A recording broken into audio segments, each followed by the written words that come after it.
Today's episode of The Watch is brought to you by Bud Light. Bud Light is all about bringing friends together, and we are wondering which unlikely pairs will team up this season on Game of Thrones.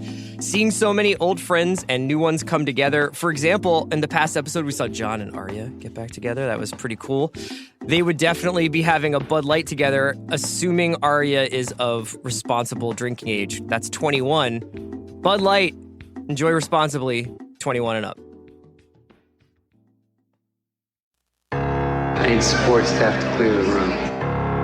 Stand up and walk now. Hello, and welcome to The Watch. My name is Chris Ryan. I am an editor at TheRinger.com, and joining me in the studio, he was told there would be elephants. It's Andy Greenwald! Wow, this is so good to be back. Here we are, Studio One.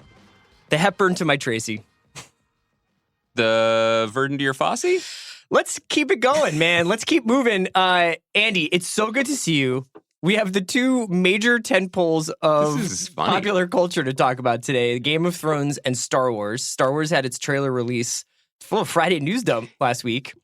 It's great that we have Thrones back, that we have Star Wars back. I did want to spend at least 20 minutes of the podcast talking about something I saw on the YouTube fans Reddit. Because, you know, I like to take a moment. Did you really? Oh, no! Okay. Let's talk about the biggest things in the world. It would just be such a flex if we were just like, My favorite thing about minute 17 of last night's Barry was... You know, Chris, I've been reading Larry McMurtry novels, and I really... Dude, if you want to do a McMurtry pod... We'll do a McMurtry pod, but... I'm on page 280 of an 800-page Larry McMurtry book. And let me tell you something. Yeah. Didn't need to be that long. Okay. But I'm enjoying it. I'm moving on. Anyway. Chris is doing a McMurtry pod. All right. We're not going to do a McMurtry pod. We're not going to do a Barry pod. We're not going to do a Fosse Verdun pod. We're going to talk about Game of Thrones, and we're going to talk about Star Wars. So let's start with Game of Thrones. I think we have to. Okay. Game of Thrones is back, as is, by the way, Talk the Thrones. Great shirt choice by you. Thank you. Great table. Thanks. The table's incredible. Shout out to everybody who works on that show. It looked because really they make good. me look 34.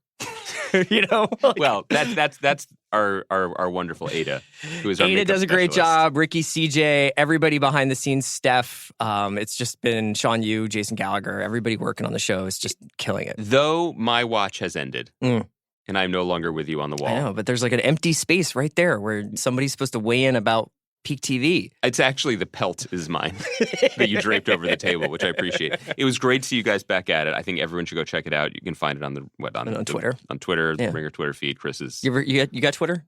Not anymore now. I fired it along with my agents last weekend. Game of Thrones is back. Yeah. We've been covering this show since the beginning. Yeah.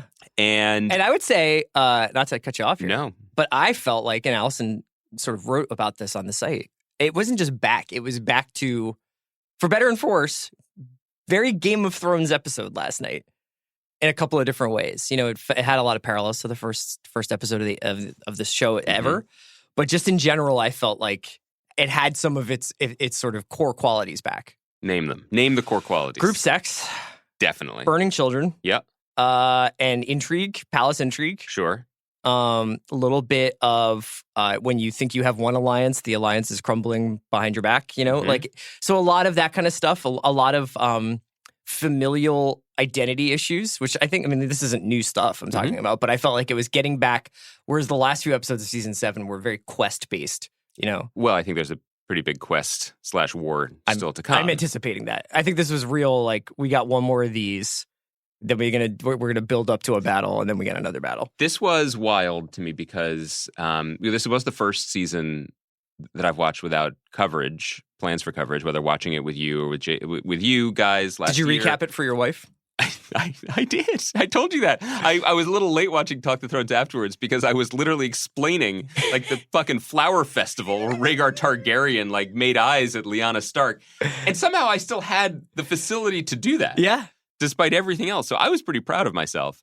Did not remember the name of the dragon that Jon rode. Yeah. But did surprise myself because I was Rhaegal, yeah. seconds away. Don't flex on me. I think it's Rhaegal. I'm not sure. Seconds away from texting our group text with you, Jason and Mallory, and just being like, the guy I love that I've spoken about on HBO who was in the Night's Watch with John. His name was, but it's Dolorous Ed. Yes. I remembered, so I still have it. Anyway, I have some of it, couple pieces of it. You're like the OA. It's just little memory fragments. No, I am Varys and Davos just being old, looking at the children up above. Because this is the first time without covering it for a while, I did sort of notice how it's interesting. You said the things that are classic Game of Thrones that were riddled throughout the episode. I don't disagree with you, but I couldn't help but notice just how deeply the show had changed. Because the characters have changed, or because of the way they do the show? The characters have changed. The way they do the show has changed. The expectations have changed. The expectations of memes has changed. I think late period shows, all of them, whether it's Parks and Recreation or whether it's Game of Thrones, fall in love with themselves. Yeah, to we a were talking degree. about that with Killing Eve last week. Yeah, they know what people want out of it. And well, that's all. There's two conversations. There is the memification of TV, which I find deeply concerning, just in terms of storytelling. But there's also just we know people want this. We love it too. Only a couple more chances. Let's do it. Mm-hmm. And so there was a bunch of that for sure in the show last night. But I was also just thinking about how, on a structural level, we've talked for years about how difficult the show is in terms of its ambition, in terms of its budget, keeping track of all these characters. The challenges now are it's such a high degree of difficulty, but it's kind of a different degree of difficulty. There's just so much to get done and so many things to service now in a very tight and cramped space. So it was overwhelming to see 95% of the characters all in one place, to the point where all they could do for 30 minutes of the episode, for the most part, was give each other eyes. And reunite. And then each get 90 seconds of a reunion scene. Mm-hmm. And writing each one of those reunion scenes and thinking, well, this is the best version of it because it's the only one we're going to get. So whether it's Arya and the Hound, whether it's Arya and Gendry, Arya and Jon, I mean, everybody is reuniting all over the place. Yeah. That is really, really, really difficult. And then take one more step back and think about the story pieces that David Benioff and D.B. Weiss feel are essential in order to set up the dominoes for the big domino battle. Mm-hmm. In particular, the example I'll give you is what had to be done in the relatively brisk running time of this episode. 57 minutes. To tell Jon about his true parentage. What did they feel was important to happen? Thing number one was one last sweet, sweet taste of incest. One last just you got your aunt. She's in her shearling coat. You're by the frozen cave. I just really don't think that aunt nephew is going to be a hurdle for them. I mean, it's a hurdle, but I don't think it's a barricade. Listen, no, the dragons, who, by the way, let the boy watch. That was the greatest low-key Eastbound and Down Listen Ashley up. Schaefer BMW. This came to me in a dream. Rhaegal and other dragon. Yeah. Like Ashley Schaefer's son Gabriel in our beloved Eastbound and Down season 1 outtakes. Just watching them go to the market for plums. Incredible. So they had to have that sex scene. Jon had to ride a dragon. Uh-huh. And apparently no one there has access to Jason and Mallory's podcast to learn that only Targaryens can ride dragons. That was kind of a tell. Yeah, I mean, Benioff apparently said last night in the after the episode interview that he does that only Targaryens can ride dragons. It's entirely possible that I have not registered this, but I don't ever remember a moment where Dany seemed shocked that Jon got along with him. Was just I'm on this dragon now. She seemed like, oh, go ahead and try and ride a dragon. Well, I think no one knows for sure anything about dragons, but remember one of the big moments from, I don't remember if it was last year or the year before, but when Tyrion met it was 2 years ago, I guess, when Tyrion met the dragons. And they didn't burn him alive. And that set off this whole speculation among certainly the binge mode community of secret hardcore. Targs, yeah. Secret Targs. So they had to do the dragon riding scene. They had to do all that. But then they also decided that in order to sow Jon-Dany discord, Sam needed to be slightly anti-Daenerys. As you would be. Well, you would be, but also, again, just the economy. I mean, the way that they laid that out, where it was just well, at least it was very Monty Python almost. It was to be fair, I had some issues with my dad. At least I can go home now. My great brother will unlock the gate for me. Oh, he'll leave a light on. My beloved nanny was forbidden. Oh no! Oh really? Oh yeah! All right. She wouldn't. Well, she had arthritic knees, so she couldn't knee. You didn't know that. All right. Oh, that's all right. I suppose. Thank you. Oh, Thank you did for telling Sam me. live in Downton Abbey? Yes. What the fuck are you talking about? You can't reverse half Nelson and accent thing. I heard you do Belfast Bono for Colin Farrell. Yeah, that was on a tough podcast. beat for me. Anyway, we've all done things we're not proud of on this podcast. So it's one of those things where it's just like at this point in the season, and What with about this the number of Dowager Countess? Is she still with us? It's like, no. Is she ashes as well? Oh, she is. Oh, I see. All right. Did she burn quickly? A bit brittle. Dry, papery skin. It's hard to moisturize here. I get it. Like, and the economy is dazzling. But so they had to sort of do that scene and get him anti-Daenerys and then turn him on. Like, all those pieces, it's just, I marvel at how they do it. And then what you're seeing You marvel. Do is- you love it? I'm not sure. Mhm. I marvel because just thinking of the storytelling economy and thinking about how the hours of conversation, if not days or weeks, that went into each one of these scenes and pairing it to the bone, and what may not seem like the bone to us, but is the bone to what they wanted for the skeleton of their season. It's just kind of amazing. Do I love it? I'm not sure. This is an example of a show that has given us so much that when it changes and takes some things away, you find yourself missing things that I'm sure I am on record as complaining about. So, for example, are there downsides to Arya being in Bravos, learning how to be an actor for essentially, like with the theater company and also a faceless man for multiples of seasons? There are, and we complained about them.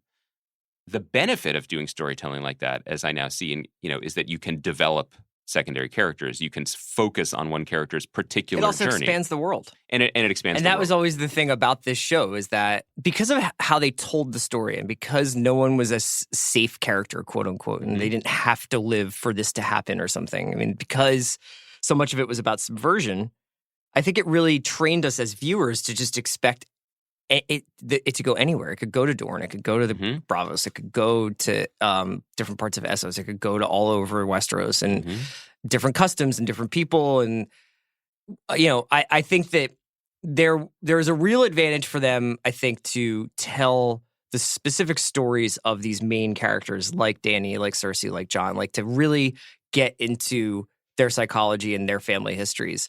But there was this huge cast of characters that I think populated the background, which has somewhat been limited, I think, because they've either died or because they've left the places where those people were. And there's a crunch. So the Hound, who remains a fascinating character, great performance, and has been so useful in telling different kinds of stories, as you're saying, is making dragon glass axes. Well, I mean, he's there to do one thing, which is kill his brother.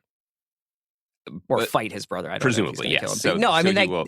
They're all all of the eventualities are kind of shortening. I mean, that's sort of what happened in 7 is when they accelerated 7 and they were like, we're going to do a lot of stuff here to get to 8. It really showed the show pivoting towards the ending rather than the expansion.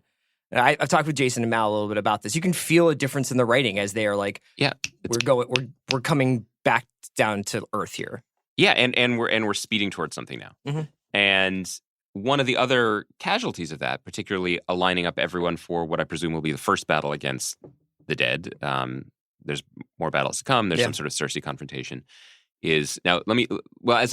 By way of explaining the experience I'm having watching this, let me offer a confession.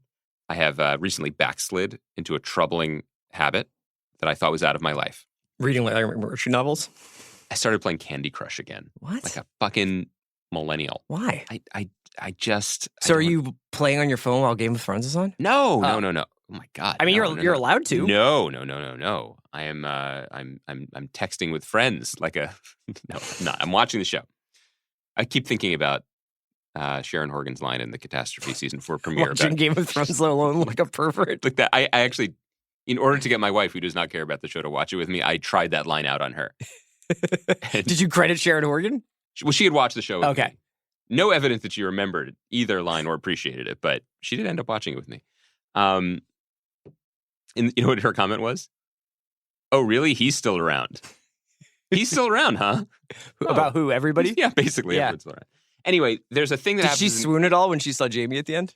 Hard no. Really? No, she's not. She doesn't care about any of these people. She doesn't know who they are. But like, that's an attractive guy with a new beard.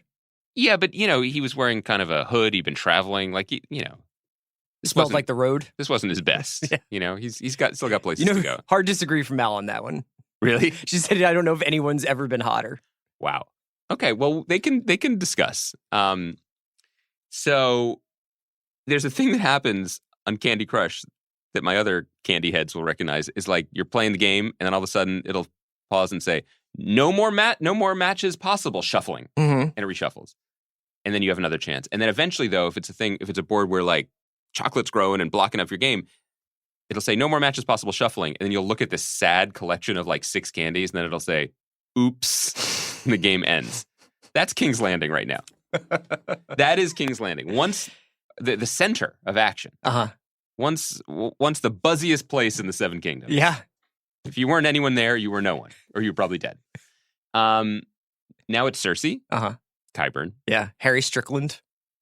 Who's Harry Strickland? The guy who runs the Golden Company. Oh, that was cool. Yeah, that was good that he was there. Glad to see Harry. Is that his character's name or the actor's name? Is the character's name. Harry Strickland? I had a lot of fun with this last night. That is... They're really done, aren't they? No, I just think that I said this last night, like every 19th character, they're like, your name is Bob Thomas. Yeah, well, our famous example First of that of was his name. Kevin Lannister. Yeah. Only of his name. What about Kevin? And a mute resurrected Frankenstein. Mm-hmm. You're on. And Greyjoys. Yeah. And you want to talk about Greyjoys? And what I'm saying is the show has grossly overestimated our interest in the Greyjoys. Yeah. I think even the Icelandic actor who really enjoys playing Velvet Goldmine era Euron Greyjoy, I think part of his performance is definitely fueled by the kind of fuck you candor possible when you realize no one cares about your character and that you probably will make it to the midpoint of the season.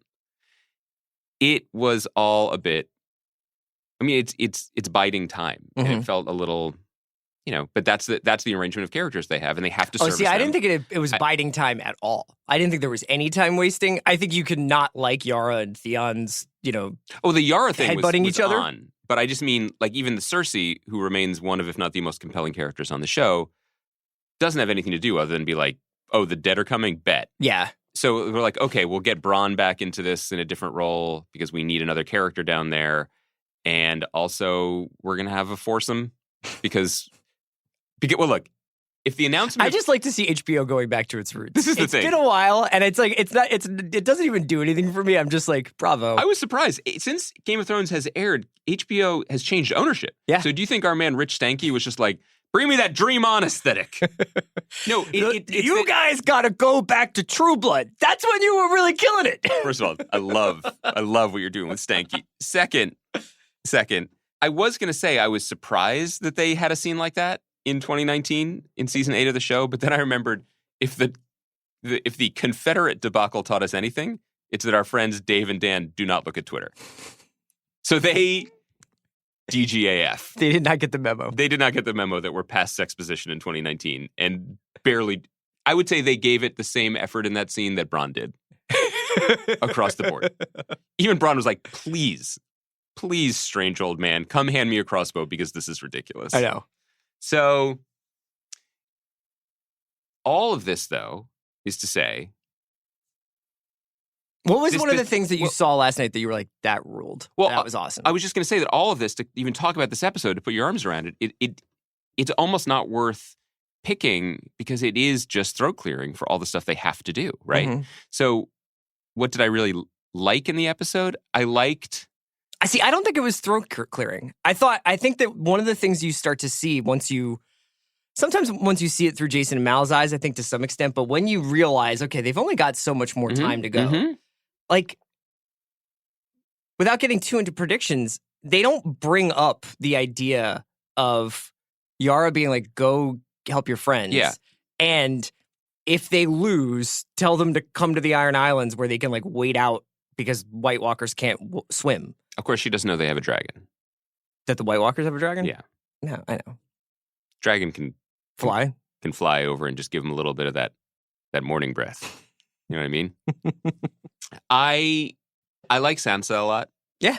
I liked her as the smartest person in the room. I thought that was the kind of thing the show not only does best with performance and dialogue and everything, but also They do nice advantage parallels of this. of Sansa and Cersei, where they're just like essentially both of them are like standing and looking out at like their kingdom essentially, but like also you feel like they're almost looking at each other. Yeah. Yes, and also in each scene like that, you feel the 8 years of growth and development and storytelling that the show has given us and put into these characters. So you appreciate them as the whole, the composite whole of everything that they've been through. I like, of course, this is very on brand for me. Anytime we do have a Davos Varys scene, those are the most entertaining for me throughout. I think I'm surprised by, and I'm curious what you think about this. This is so Jim Poniewozik, who's the great TV critic from the New York Times and also a book reader, tweeted about this. Basically, curious about the show's sudden seeming interest in good kings and bad kings, and this if this is really going to be a thing where Jon is suddenly like, oh no, you should be the king. That they'd be Jon better. is like, oh no, who should be the king? Well, so we're going to this Jon Daenerys clash of kings, I guess. That it seems. I mean, I don't know. He has been pretty resolute in that, like none of this shit matters, which historically has been the strongest argument to play. But that suddenly they're going to make it that it does matter, that the North are little gift starter Lyanna Mormont. I don't know. Only I mean, wants him. it's been a secret for so long. Maybe he'll keep the secret too. Maybe I don't know. Maybe, well, look, you can't drop the Iron Islands and have you be like, oh, that's going to happen, and then drop he's the but king. And maybe have that stay they secret. decide between the two of them. Right. They need a queen. I mean, I don't know. I mean, maybe they decide to do a little co-leadership. Yeah. I mean, that's what they were suggesting with them getting married, was that it would be great if they could serve a good queen and a good king, right? Yeah, that could be good. Yeah. I'm into it. Do you know what I mean, though, in terms of, this is the last criticism, then we can pivot to the other stuff, that there was a lot of reaction shots. It was like, there was a lot of like Jim Halperding. Yeah, but that's the first time like a lot of them saw dragons. Well, the dragon stuff I got. Dragons or people of color, apparently, which had a long reaction on the Long March to Winterfell. But not just that, there was just a lot of side-eye throughout. Like the Sansa Daenerys stuff, like when Euron was talking and we cut to Qyburn being like, there was just a lot of that sort of storytelling. You didn't bump on that. That didn't occur to me. The reaction shots didn't really occur to me. I think that because they had to do so many reunions, and because to not have certain people see one another would have felt like we were robbed of something. So we had to see them all. I think everything got 15 seconds. Yeah, rather than like a really meaty scene between two people or something of real consequence exchanged in the dialogue. Not that there wasn't stuff of consequence, because I feel like almost every scene was in a different place when it started. So with the exception of maybe Arya and the Hound, you know what I mean? Every other scene was like... Although even that had a certain grudging respect that had been... like Sansa and Jon, like, I think have a very fascinating relationship because it's a private and a public one. Yeah. And in some ways, she's more respectful of him in private than she is in public. And I think that they have like a very nuanced relationship as two people who didn't really like each other in their childhood. Not at all. And now are pretending like family over everything. Even though it's kind of not exactly family. Well, we're going to find that out. That's the thing is like, is this revelation going to allow people to really like say how they feel? Can I say my favorite thing, low-key favorite thing? Yeah. Are you familiar with John Mulaney's jokes about Law and Order? I don't think so. About how his favorite thing about Law and Order, and this is something my wife and I used to laugh about too, but without the comic precision of John Mulaney, that anytime like Jerry Orbach and whomever like go to interview someone and they are homicide police, whoever they're interviewing, whether it's a dock worker at like South Street Seaport or whether it's a guy restocking bottles at a bodega, is too busy to stop doing the restocking. Yeah, like the guy's folding shirts at the Gap. And he's like, I got a lot of shirts to fold. What do you need? Or they go to the bartender and the bartender's like, I see literally 10,000 people a day. But yeah, brown hair girl. She was nice, always tipped. What happened to her? She okay? And then that guy murdered her? But no, that's his only scene. And it's just that the Winterfell extras, like the Winterfell irregular company of just like scavenging mean-faced people grabbing coal or brushing stuff was just on one. The background work, now I've learned you credit this to the assistant directors on a production, like they're the ones in charge of the extras. They crushed it. So when Gendry's just like, watch out for this dragon glass, and they're like, all right, go nuts. It's all right, isn't it? I hear the dead are coming. That should be a bit of a... Dick Van Dyke from Mary Poppins. Yeah. Yes. I do think that. What are we doing today? Look, I haven't had coffee. You might have had too much. I think my favorite thing is actually, my favorite moment was when the little kid was lit on fire. Well, you're nothing if not consistent. Because that was like the thing, basically, the John Carpenter film. I don't know if you've seen that. I'm aware that it exists. Yeah. And I love it when Thrones does other genres briefly. Yes. And I love it when they do like, here's like a horror story, or here's like a heist, or here's, here's backroom politicking or whatever. But I really... Here's the Great British Bake Off. That had there's been an undercurrent of horror throughout the show, especially as it relates to Beyond the Wall. And I thought that ruled. What is the significance of the sigil now? People are very focused on this, and some people are saying it looks like the Targaryen symbol. Spiral? Yeah. It's been a message that they have broadcast several times throughout the series when it comes to the Night King. So he left, the White Walkers left a bunch of horses in that in that design in the first season, and I think they did that also. They did it with Night's Watch people that they had left behind. They put them in a spiral like that, and then they did it also with horses at Fist of the First Men. So it's essentially something he is trying to communicate or say. I have a theory about it that I'm sure is also much better articulated elsewhere on the internet, but it's essentially... There's something about the spiral circularity of it that is going to be about everything that has happened before and will happen again, and the cyclical nature of it, and that goes toward Bran being the Night King. That's a neat thought. Do you think that... That's just like... I think it's weird how much the Night King's face looks like Bran's face. That cannot be an accident. What about that guy they turned into a guy? I thought that was the Night King. Remember there was the flashback? I know. Yeah. That was misdirect? That's not a misdirection. I just think that there's something about it that suggests like maybe they have a psychic connection or something. Does the Night King have an installation guy? Like, remember when Kanye was really into like James Turrell, the artist? Somebody who comes... Oh, you mean an installation guy, like an art installation? Yeah, not like a guy who comes over and sets up his flat screen. No, although if you have a guy like that, I could use it. I just mean like, he slaughters untold thousands, and then it's just like... And then his installation guy comes in and Jeff Koons comes over. Organizes. Yeah.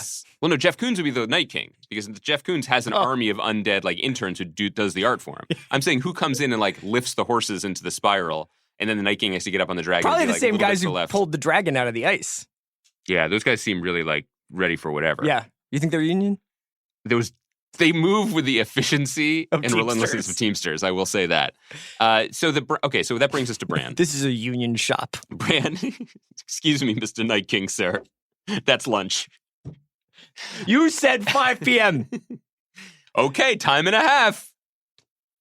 What are we doing today? Why are we doing so much community theater today? I don't know. Because we did watch Barry? I don't know. Are you interested in Bran at all? Mm-hmm.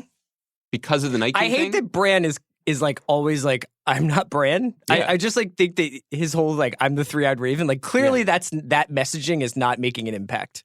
No, they're not listening to him. They keep hugging him and kissing him, and he's like, "Not your brother." Yeah, and they're like, "Bran," and he's like, "Not, no." I'm not. I loved the last scene with him and Jaime because he's just like, "I'm not Bran anymore," but I know that you threw Bran out of a fucking 3-story window. But he also probably knows everything that's happened since then, and the things that he has done that have trended on the good side. I was just surprised that considering all the things Jaime has done, all the kings he's slayed, all the ill stuff that he got up to over the last 8 seasons, he didn't even hesitate to know that was the kid he threw out a window. I feel like he'd be like, "I'm sorry, remind me of your name. I've thrown so many children out of so many buildings." You know? He actually hasn't. Well, you have to assume. He killed a king, and then he tossed Bran out the window at a peak. But I forget how you will defend him no matter what he does. He was seeing red. He did it to impress Cersei. Interrupted.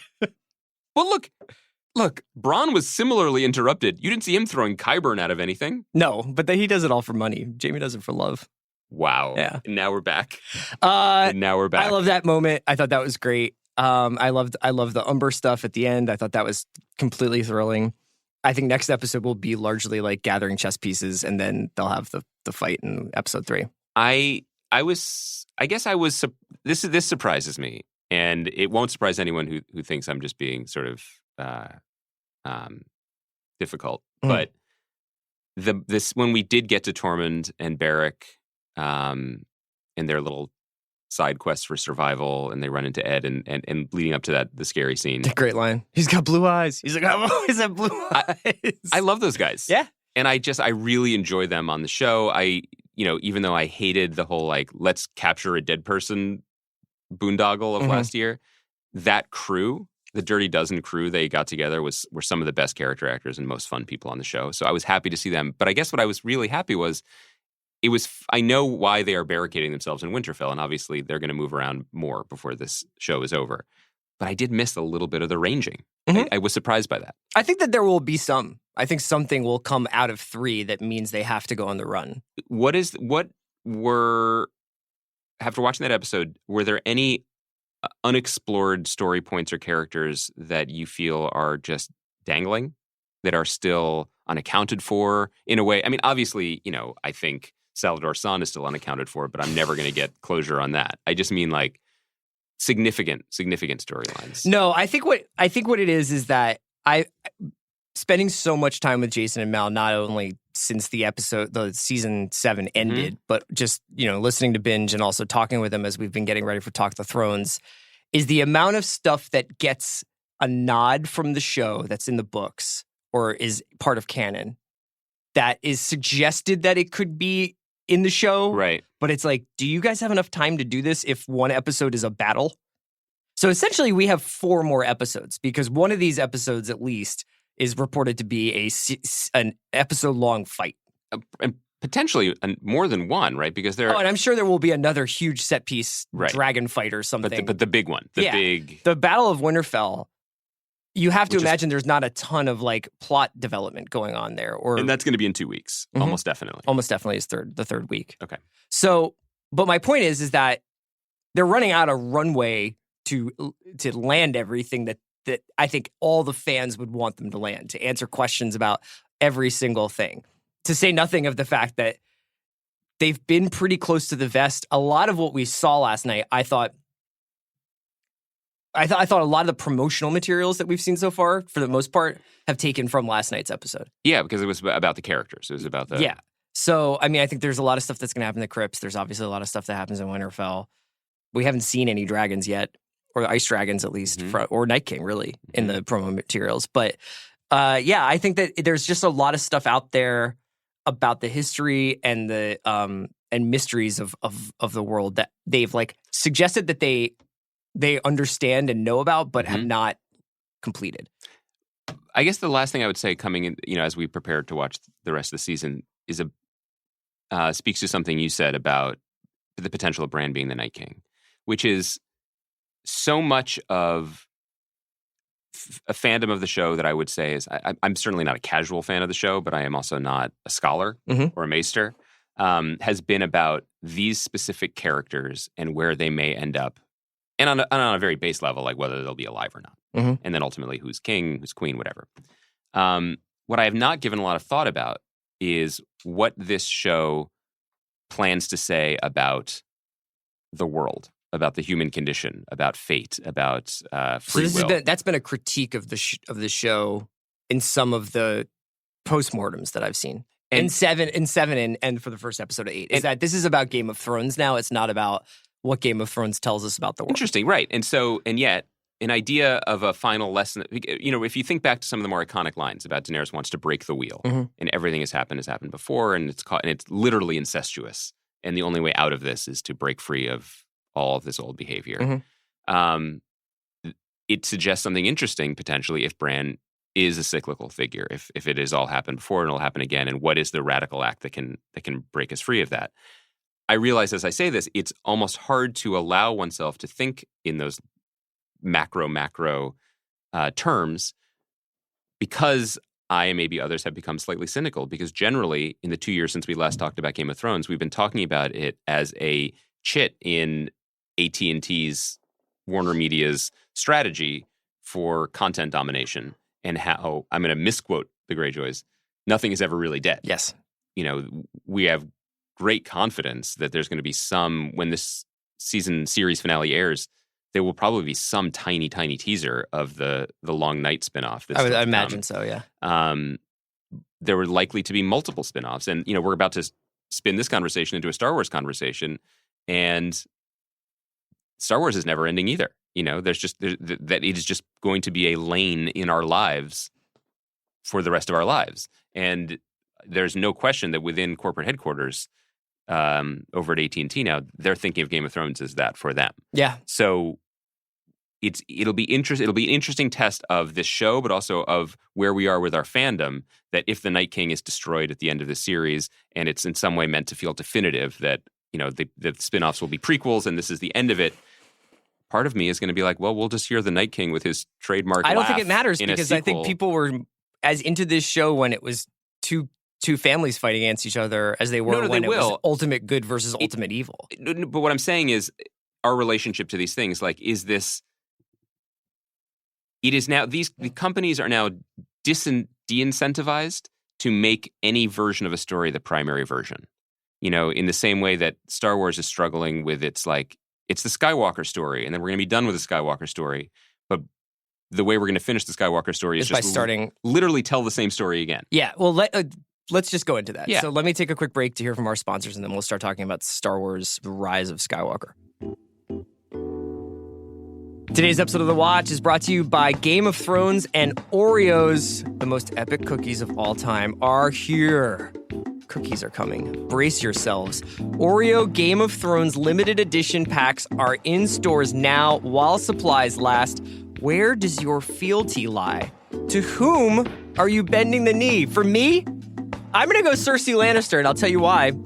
I just think that she would make sure Oreos are always stocked in King's Landing supermarkets, if there are any. I mean, maybe not in Flea Bottom, but I think that if you are like of a certain kind of economic class in King's Landing, your access to Oreos is just unlimited. And while I appreciate the social change Danny is trying to bring to the world, Oreos come first. Go on to Oreo.com and pledge your fealty to the House or Night King of your choice, and tune into Game of Thrones on Sundays on HBO. Today's episode of The Watch is brought to you by ADT. What does ADT Real Protection mean? It means you can get all of the latest innovation in smart home security from ADT, combined with 24/7 monitoring from the most trusted name in home security. You'll get a team of professionals designing and installing a secure smart home just for you. You'll get 18,000 employees safeguarding you with connection to first responders. You'll get the nation's #1 smart home security provider. You can get a smart home, secure smart home, with everything from video doorbells, indoor and outdoor cameras, smart locks and lights, controlled from the ADT app or the sound of your voice. You can get professionally monitored carbon monoxide and smoke detectors. You can get a system custom designed to fit your home. Get safety on the go, in the car, or when the kids are at school with the ADT Go app with an SOS button. Learn more at ADT.com/podcasts. Today's episode of The Watch is brought to you by Philo. Say goodbye to expensive TV bills and horrible customer service with Philo. Philo is a new way to watch all the TV you love. Philo is the cheapest way to watch over 50 of your favorite channels like Discovery, Science Channel, HGTV, AMC, VH1, Nickelodeon, Lifetime, and History. Never miss a minute of The Daily Show. Catch SpongeBob and Paw Patrol for the kids, plus tons of classic shows and movies. Enjoy live and on-demand TV, plus unlimited recording for only $20 a month, and never miss a minute of the shows you love. Philo is great for watching TV from your TV, or your phone, or your computer, wherever you want. There's never been a better deal on cord-free, commitment-free, hassle-free TV. Philo is available on Roku, iOS, Fire TV, Android TV, and Apple TV. To start your free trial, visit philo.tv/thewatch. That's philo.tv/thewatch. All right, man, we're back. Let's talk about Star Wars. So one of the things you're talking about, the de-incentivization for corporations to really end anything. Mm-hmm.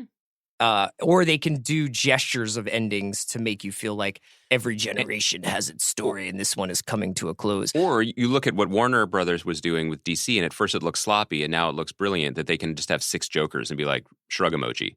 It doesn't matter. There's no one Joker. Yes. As opposed to Marvel, which is a little bit hamstrung now, where it's just like, will anyone ever accept a different Iron Man than Robert Downey Jr. That's and that will be a great post-Avengers question and conversation. I think one thing that I would say about Game of Thrones is because it's operating off of a central and publicly available text. Except the last book. Well, sure, but even the stuff that they could, for as long as George R. R. Martin is sort of like, here's the world. Like I've got like these different. I can even meet with you and just tell you about it, or I can give you these notes or whatever. Like he said on 60 Minutes that Game of Thrones, the show, will end. His ending will pretty closely match Dan and David's. Oh, he said that? Yeah. But was there a dragonglass dagger in his back when he said it? Well, despite the fact that people had problems with the way the storytelling happened in season 7 of Game of Thrones, I have found that this show has been pretty precisely plotted. Yeah. And that the things that matter wind up mattering. The things you think matter wind up mattering. There's very little wasted space. And there's no not fat. a lot of wasted space. Which is why I was so struck watching that Star Wars trailer on Friday. Now, I will say that I usually find Star Wars trailers to be mind-blowing. Like, I'm usually like, I will watch that 100 times and then almost weirdly have a little bit of a come down after watching the actual movies. That's at least been the case with Force Awakens, Rogue One, to some extent Solo. I would say Last Jedi eclipsed my expectations. And we've talked about that a million times. We don't have to go into it again. I didn't think this was a particularly good trailer. Like, I thought that's a cool move that she pulls. It's beautiful in the opening. I mean, it looks beautiful. It's always exciting to see a Jedi in the desert. It's cool. But like you were saying, their move in Star Wars, Avengers and MCU is about going out, and then coming back in, bringing the characters back together. Star Wars is really about repetition. I mean, and I think that has been something that people have grappled with over the years about how much they want to be serviced versus how much they want to be challenged. And obviously, Last Jedi was really challenging, and some people rejected that. What I don't understand is why they felt the need for 9 to at least apparently like erase Last Jedi. That's the really curious thing about it. The Last Jedi did a lot of radical things, and you could be pro or con, and people on the internet are loudly both. But for me, the most amazing things about it were the way it just effortlessly got rid of the cipher of a big villain, Snoke. No, that didn't matter. It got rid of the idea that Rey was somehow a Skywalker. No, you're from no one. It completely challenged and went right at this idea that only Skywalkers matter, that everything, that basically things you cling to because you're told them and from your childhood, aka fandom, are the only things that matter. And it cleared the decks in a way that felt, for me anyway, bold and pretty exciting. And then you couple that with, and this is just a side note, in the trailer, certainly, there were some, like the red speeders over the... I mean, it was beautiful and surprising and made you feel like something different is going to be done it looked here. different than all the other Star Wars movies. And then you get to this trailer, which is, with good reason, it's why they brought JJ back, I think, was just like, let's plug that right now. Let's bring it back to the things people want. But the worrisome thing is the name of the movie and the placement of Rey back on Tatooine or wherever. And it's like... Jakku, It's like, nope, she's going to be a Skywalker after all. Well, there's tons of, you could read the Rise of Skywalker as that could be Kylo. That could have something to do with Leia, who's there's still Carrie Fisher in this movie that they're using footage from Force Awakens in. You could say that it actually is like Kylo is messing with Rey somehow, and that she is a Skywalker. Right. But so much, if you have to spend 50% of the last movie of this saga retconning what happens in Last Jedi, that just feels like a crisis of management. You know what I mean? Like, that just seems like, why, like, these second and third movies are not supposed to have to do all the heavy lifting that the first one is. They're supposed to be stories. Right. The fact that you waited 20 years to make a trilogy that is just basically about grappling with the existence of these movies at all is worrisome. The first movie being basically a note-for-note remake of A New Hope. Yeah, with Han Solo as Obi-Wan.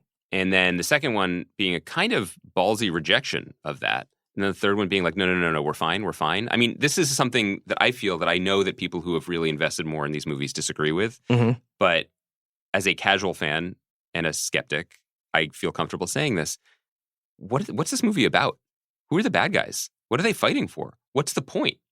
The fact that the end of it is the Emperor's laugh again. It's like, we're doing this shit again? Speaking of failure, the failure is the imagination when they rebooted it to begin with to say, well, what's interesting and what's left? It cannot just be the same shit because what you're left with is something that can only be a carbon copy. Endings are really hard, especially in trilogies, right? And so this idea that it's like, what are they called? The Order, but it's just the Empire again? The First Order, yeah. And the Rebellion or the Resistance, it's all the same thing, playing the same beats.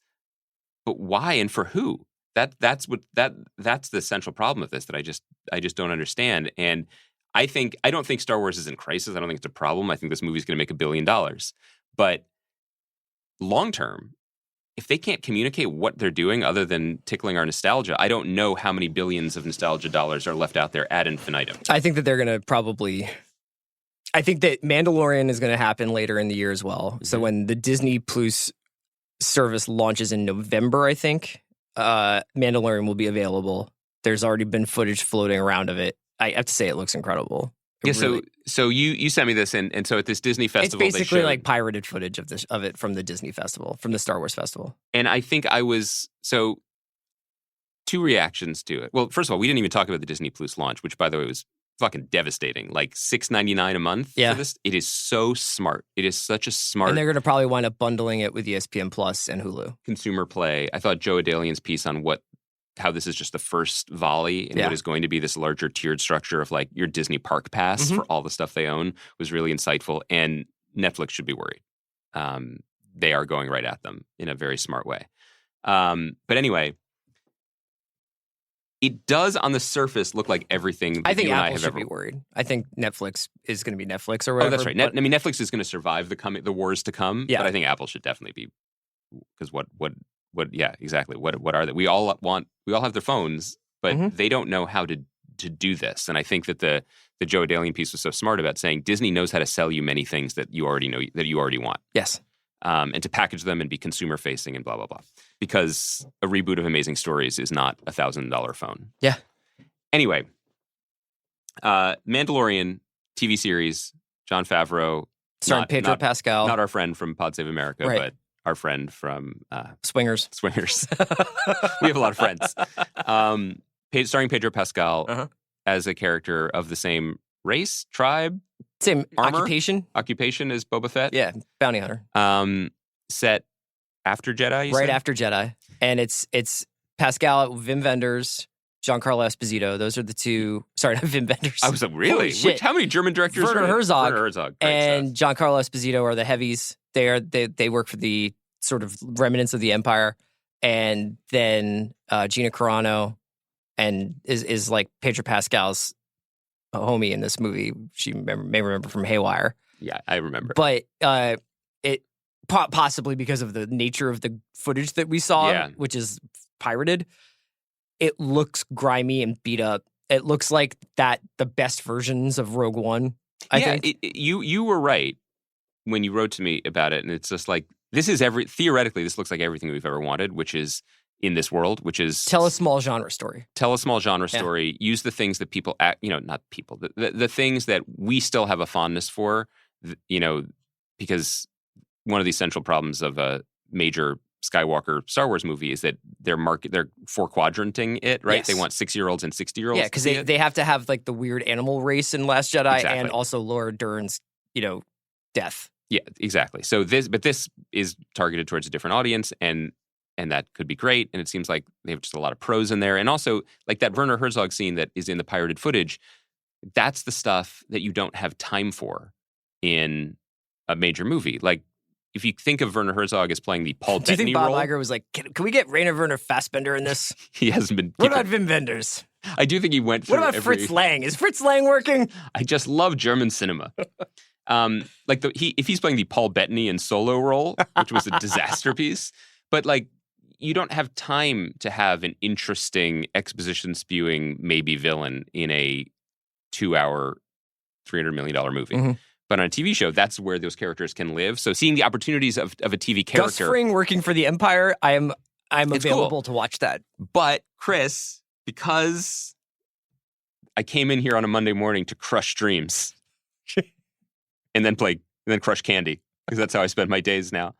Boy, you really need an agent. The way I'm spiraling. The way I watched this footage was problematic for me. Yeah, not that it was like pirated, but because we're watching it in a room full of the biggest Star Wars stands in the universe, who literally anytime a boxy droid appears, they're like, no! Ho, ho, ho, ho! And I'm like, who is this for? them. I know, and I don't want what they want. And I'm happy they get what they want. But you do. You just don't want to be in a room full of people being like, no, they didn't! No, I don't give a shit what the droid is. I don't care. You don't have to give a They're all shit. freaking out over a Fraggle they were roasting in that trailer. And I'm like, I don't remember that. I literally thought that was a Fraggle. That's your man from Jedi who's the friggin' doorman when they're trying to get into Jabba's palace. That's your boy. Damn, he got. Yeah. Nope, sorry, don't care. I don't care. I care about it whether if it's a good show or not. Okay, me too. So this all goes back towards, I think that's the way forward for this whole story. I think they know that. I think that the Skywalker saga ending with these 3 movies will be looked at as an enormous financial boon and something that launched this new universe for Disney. Right. And an incredible success. But as a story, I don't know if it ever quite clicked. No. There are parts of it that people love, and there are parts of it that meant a lot to a lot of people. Yeah, and we shouldn't overlook loved that. Last Jedi. Like, legitimately, me it was too. just like, this is a great movie. But I think taken as a 3-movie story about a woman from Jakku who may or may not be a Messiah figure, it just doesn't make a lot of sense, and she's not fighting against anything because like they just kept zigging and zagging around about who was what and what meant what. And I also think this may be the oldest strain of takes that we offer because we come from a different generation, or at least we grew up with different relationship to this kind of content.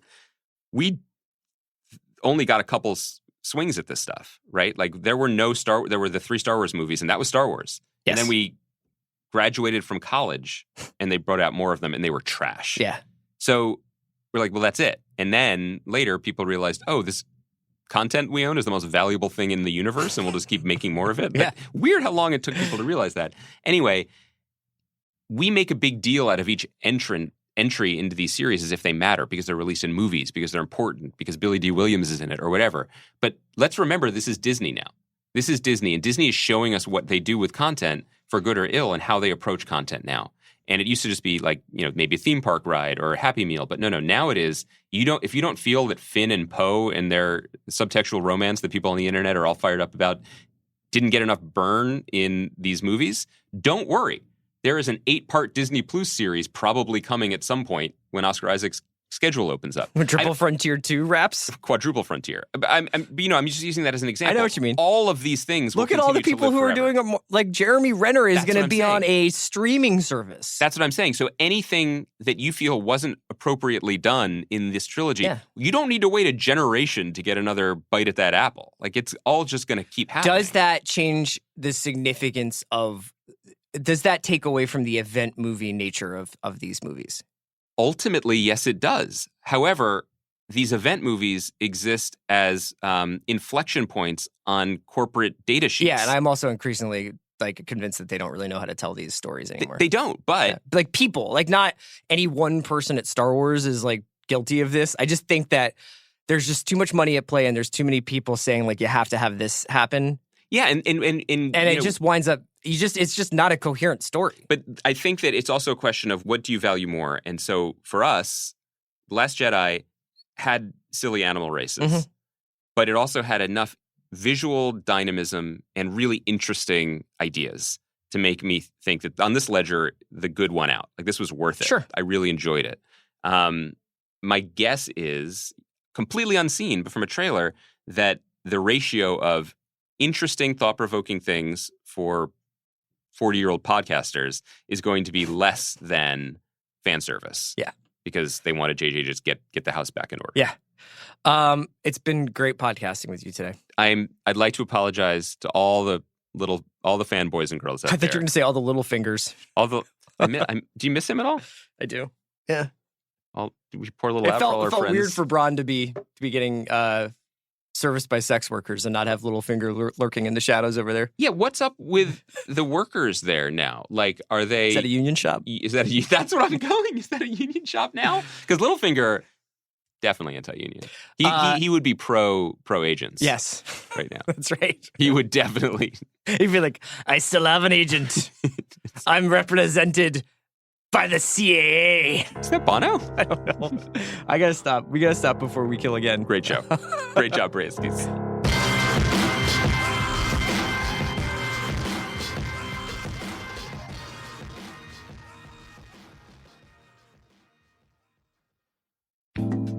Today's episode of The Watch was brought to you by Philo. Philo has over 50 of your favorite channels like Discovery, Hallmark, HGTV, Food Network, AMC, VH1, Nickelodeon, Lifetime, and on and on. Enjoy live and on-demand TV plus unlimited recording for only $20 a month with no contract needed. Philo is available on Roku, iOS, Fire TV, Android TV, and Apple TV. Start your free trial instantly with just a phone number. To start your free trial, visit philo.tv/thewatch. That's philo.tv/thewatch. Today's episode of The Watch is brought to you by the big homies at ADT. With ADT Real Protection, can get you all of the latest innovation in smart home security from ADT combined with 24/7 monitoring from the most trusted name in home security. Get the nation's #1 smart home security provider and a system custom designed to fit your home. And get the ADT Go app with an SOS button for safety on the go. Learn more at adt.com/podcasts.